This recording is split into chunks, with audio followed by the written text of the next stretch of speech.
Welcome back to PSL Living. I'm Jenny Groh. Councilwoman Michelle Berger and also Jim Angstadt, Interim Public Works Director, are both here to talk to us about some of the exciting projects taking place and also some future plans for St. Lucie West. Thank you both for being here. Thanks for having us, Jenny. No problem. Councilwoman Berger, tell us a little bit about some of the exciting things going on in St. Lucie West. You know, Jenny, there's so much going on in St. Lucie West, and one of the reasons that I asked to be on your show today is because, and asked for Jim, and then later on we'll see the interim assistant city manager also on.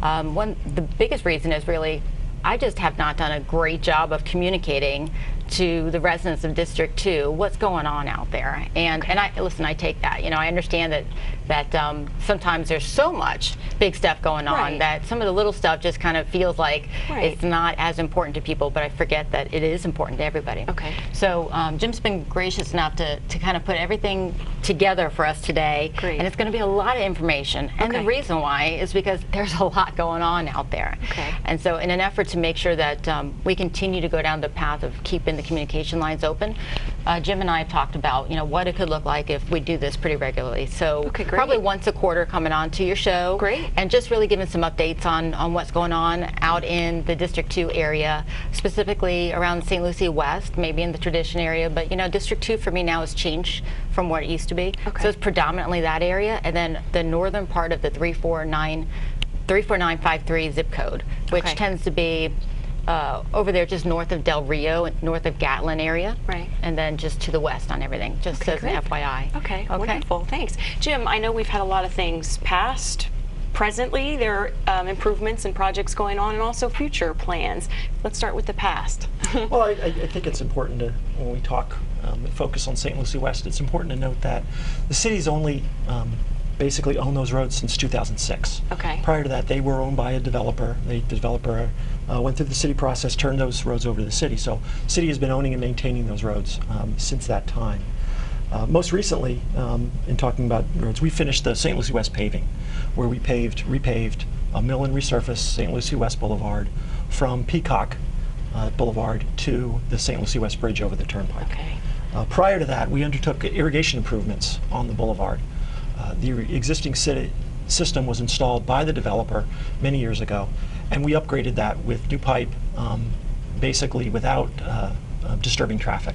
We worked in the medians, put in a new system. We were starting to see some failures, which causes problems with the road. So we initiated that, undertook that. And that's just over time, just things fail and like roads need to be repaved and things like that. That's just wear and tear, I guess. Yes. With any infrastructure, we maintain the roads. So our staff at Public Works maintains all the lights on the main boulevards, as well as the traffic signals. Our other staff through Public Works maintains the sidewalks, as well as the paving and the medians. In conjunction with the Services District through St. Lucie West, they maintain some of the landscaping in those areas as well. Okay, great. Anything going on currently? Well, currently we've got some sidewalk work going on. We were directed by City Council at the last retreat to undertake some basically what we like to call sidewalk fill-ins. Areas where they're not major sidewalk projects, they are areas, large areas where you need to provide that connectivity where there's missing sidewalk. So we're going to be doing some work on California Boulevard and also providing some sidewalks on Country Club. Now, Country Club Drive is a road that is not yet owned by the city. It's still owned by I believe the maintaining agencies out there. So we're going to go try to work with that person, install that sidewalks. We've seen some need for it, as well as providing some gaps. And then up in the Torino area, there's some sidewalks on some roadways on Torino we want to try to fill in as well. So we've been given that direction. So within the next 2 years, those sidewalks will materialize. That's great. That's great. Councilwoman, do you think that'll encourage more pedestrian traffic in those areas? Yeah, and in the right places. So the connectivity part is important because it's going to connect some areas for shopping. It's going to connect some areas into areas that are institutional, like worshiping in some churches. The Country Club and California area, we're going to see great connectivity to Indian River State College. So it's really purposeful. It's deliberate, and I like the way that we've been going for the last, say 10 years on really understanding where pedestrians and where conflict can happen between a lot of pedestrians and cars. So, one of the other things that we've done very well is making sure that we have sidewalks that go out from the schools too.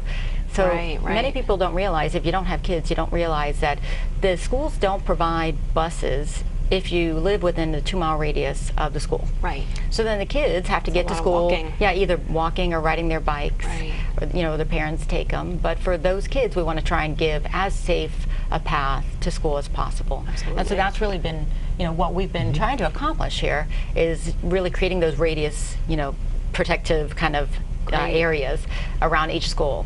Great. And in St. Lucie West in particular, that's really happened. We have probably the most amount, I think it's the most amount of schools in a Small confined area, yes. area of anywhere in the county. Okay. So, we hear concerns about, walkers, we hear concerns about the bus traffic, but that does come with the privilege of having so many schools located in such a small area, and it gives more opportunity for the people that are living here to let their kids go to some of those closest schools. It wasn't that long ago that we didn't have those options. Right. So very happy to see that many schools in a small area. That's great. Yeah. That's great. I'm sure residents appreciate that as well. Absolutely. Great.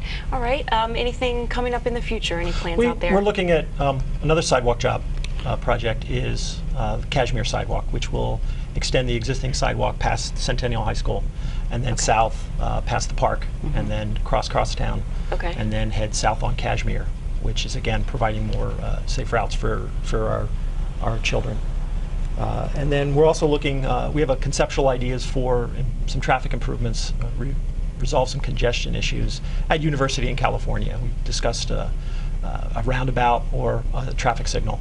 So we're working up those plans now, currently. Okay, that's great. And that's a small, that was nothing, just not even 5 or 6 years ago, so we have a 3-way stop there now, but heavily utilized now with the increase in traffic that goes there for the large Catholic church that's there, and then additionally for the school, and then the Met Stadium around the corner, and now we have increased business on University Drive. So, this is what happens. It creates a lot of traffic, exactly, so you have to make those improvements to accommodate the travelers. So exactly, and to keep that traffic moving and flowing. That's what you do so well. That's what we do. Try to keep it moving. You do well. So we've also looked at, as part of the council's direction, is an assessment of north-south roadways, and California is at the top of the list, is one higher up on the list, and that would stretch from basically that university area south all the way to past Crosstown. Okay. The roadway is highly traveled. Traffic does tend to move on it, but at the intersection it does tend to cause congestion. Absolutely. So we are looking at that now. And that gets frustrating for motorists just in general. Nobody likes to sit in traffic. So anything, I think that, any improvements that can be made to help that, I think residents and visitors, travelers will really appreciate that. Yeah, we've seen a lot of improvements over the years too with California. I know when I first moved here, California didn't even connect to St. Lucie West area, right? Were you around then, Jim? No, I was not. Yeah. It was before my time. So, when I was first looking at homes, I remember the realtor driving us through and saying, this is a brand new road that the city just put in, and really I think it was a developer that put it in along with the city. But yeah, there wasn't even connectivity of California in 2000 and 2000. So 2001 is when I moved here. Yeah. And we've had the traffic lights, put in over there by Heatherwood, by the school, 2007. and the expansion of Manatee Elementary's traffic patterns to allow them to not be stacked out on Heatherwood, and so we've done a lot. And then the sidewalks that we've added there to California. Sidewalks on California.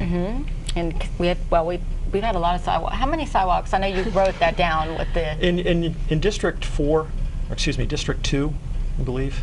Yes. We've had 24.6 miles, approximately, of sidewalks installed in the last 10 years. Yeah. Some of that was developer, most of that was city. In the basically last 10 years, we've had over 80 miles of sidewalk in the city. Currently, there's 331 miles of sidewalk throughout the whole city. Developer installed, city installed, and in some cases, a business would install it, where it's required by council that if a developer comes in to build business, he has to put sidewalk on his frontage if no sidewalk exists. And that's part of what the numbers we include and all that. Okay, great. Well, that sounds like a lot of exciting things happening out there. Thank you so much, Jim, for being here. I know that you're very busy. We'll let you get back. And when we come back, Interim Assistant City Manager Patricia Roebling will be here as well to join Councilwoman Berger to talk more about some of the exciting things going on in St. Lucie West. Fantastic. So, thank you very much. We appreciate your time, Jim. Thank you so much. Thanks, Jim. And we'll be right back after this message.